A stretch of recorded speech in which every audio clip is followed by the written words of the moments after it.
Je voudrais aujourd'hui m'adresser à Philippe de Villiers. Est-ce qu'il est bien à l'appareil? Oui, Oui, bonsoir Philippe de Villiers. ça va? Alors voilà, bravo Oui. encore pour cette expression très forte sur l'allégorie de Notre-Dame. Je voudrais que vous l'expliquiez un peu pour nos auditeurs.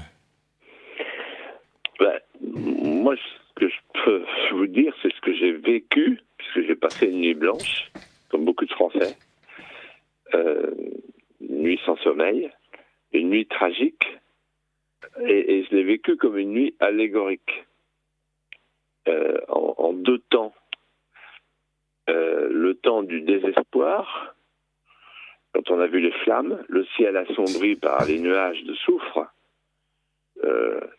le silence sépulcral, pour une fois l'expression silence de cathédrale convenait, tout autour de l'arche de feu, immolée, sans défense ni secours, et puis tout autour de la cathédrale, dans les rues, la foule des errants de la post-mémoire qui regardaient bouche ouverte, un portable à la main pour prendre des photos, avec une expression qui allait de rue en rue, Notre-Dame brûle.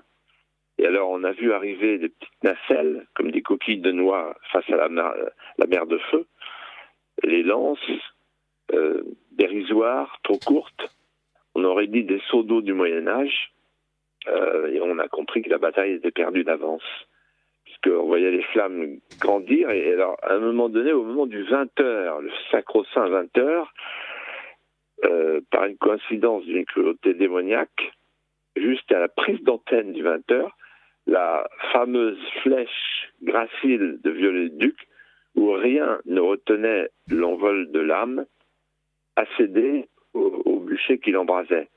Et alors elle s'est couchée comme une image au ralenti, avec une forme d'élégance qui nous rappelait son souffle d'exquise poésie.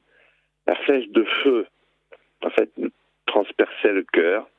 Il n'y avait plus de paratonnerre spirituel, en quelque sorte. Et on était le lundi saint et je pensais à la phrase Eli, Eli, lama sabachthani, mon Dieu, pourquoi nous avez-vous abandonnés? À ce moment-là, il est minuit.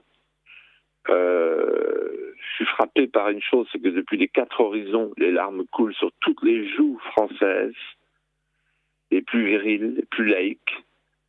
Ce qui veut dire que dans les grandes épreuves, les historiens qui sont autour de vous peuvent le dire mieux que moi.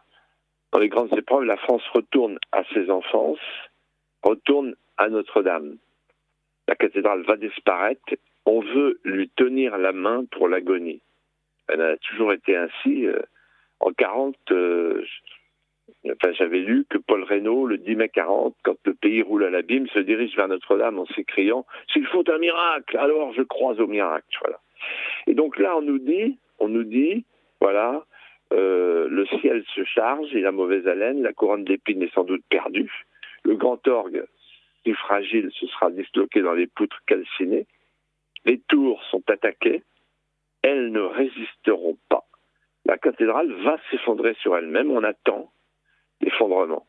C'est le temps de la prostration, c'est la fin d'un monde, et on voit s'élever les prières de l'agonie avec des jeunes français, des jeunes chrétiens, chapelet à la main, qui pleurent sur cette dame qui s'appelle Notre-Dame de Paris. Parce que ils pleurent parce que chacun sent que Notre-Dame de Paris, c'est la France. C'était la France. C'est-à-dire que pour le peuple français, pendant longtemps, elle fut sa maison, au sens de la maison des âmes. Et elle l'est encore un peu aujourd'hui pour les chasseurs d'images, désaffiliés, mais qui n'ont plus les clés pour comprendre. Chacun sent bien que notre peuple y a déployé les expressions les plus pures de son génie créateur. Au temps des croisades, quand la lumière commandait à la pierre, le peuple français a entassé dans cette arche de Noé, dans ce vaisseau renversé, nos forêts, nos jardins et nos soleils levants. Mais aussi sculpter nos chimères et nos grimaces, et je dirais glisser dans les tuyaux d'orgue jusqu'à nos tempêtes intimes. Donc c'est un appel, cette cathédrale, un appel accroché aux fraises, aux chapiteaux, des petits désespoirs qui faisaient une grande espérance. C'est même un secret de France. J'ai lu quelque part que c'était le nombre d'or d'un peuple croisé qui donne des ailes à la pierre. Donc en fait, c'est l'élan d'une religion incarnée. Et tout ça n'est plus histoire que braise ardente, plomb fondu. Il ne restera rien, dit un journaliste. Il ne restera rien au cœur de cette nuit implacable qui nous consume. Et puis, à l'aube naissante, un deuxième temps va commencer. Le temps de l'éveil. Je constate que les tours sont encore là. On nous annonce tout à coup, sur une bande passante sur les chaînes d'infos, que la couronne d'épines a été sauvée, que le grand orgue a été épargné, en tout cas on le pense, on peut le penser, et puis on nous assure un peu plus tard que, je cite, les fondamentaux sont intacts. Un miracle dans le malheur. Et donc en fait, la foule qui était encore là, qui a veillé, qui est restée pour l'ultime désarmement du vaisseau en quelque sorte, n'en croit pas ses yeux. Notre-Dame est encore debout. Et en cet instant, moi je pense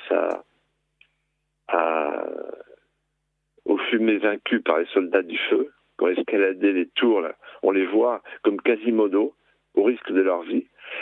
Et je ressens en moi charnellement qui vibre toute cette France des hautes nefs immémoriales, la foule chantante, le grouillement des âmes simples qui entonnent un hymne à l'unité profonde de la symphonie millénaire. L'accord parfait du burin sur la pierre et du souffle de l'esprit. Et je pense à Saint-Louis, vous parliez de la couronne d'épines. Saint-Louis pieds nus, qui entre avec sa tunique, avec son frère, et qui plus tard, sur son lit de cendre, à la manière des cisterciens, configurés au roi des rois, appelle à voix basse, il n'y a que sa fille qui l'entend à côté de lui. Ô Jérusalem, ô Jérusalem.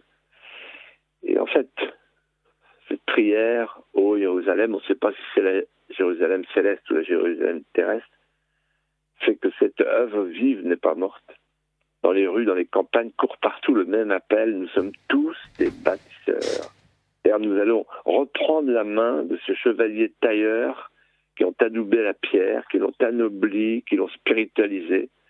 Ces pieux œuvriers, comme on disait, qui ont usé leurs ans sur ce chantier, nous allons leur redonner vie, leur offrir notre compagnonnage, vivre un instant de nos vies, de leurs ardeurs et tirer leur charroi, reprendre à notre compte leur ferveur et redécouvrir tout simplement qu'une nation ne survit pas sans pierre d'angle.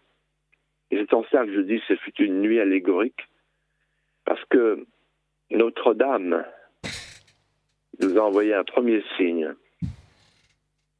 Aucun trésor des œuvres humaines n'est éternel, nous a-t-elle dit. Et ce sont les flammes qui brûlent les chaînes de Saint-Louis. Puis un second signe, Notre-Dame est sauvée. On pourrait dire même, Notre-Dame a sauvé Notre-Dame. Le vœu de Louis XIII est là, rajeuni par l'épreuve. Ce qui veut dire que la France ne peut pas mourir. La première dame de France nous a rappelé, par cette allégorie, tout est perdu, tout est sauf, à nos racines chrétiennes, à nos filiations, je dirais même à notre dette abyssale et au mystère d'un peuple insouciant, certes, mais tourné vers les grands embarquements. Et donc, en fait, la cathédrale Notre-Dame de Paris va renaître de ses cendres.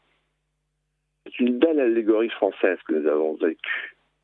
Le cœur de la France, le cœur avec un H, s'est arrêté un instant de chanter, comme par un avertissement eschatologique, mais le cœur sans H, le cœur de la France, bat encore.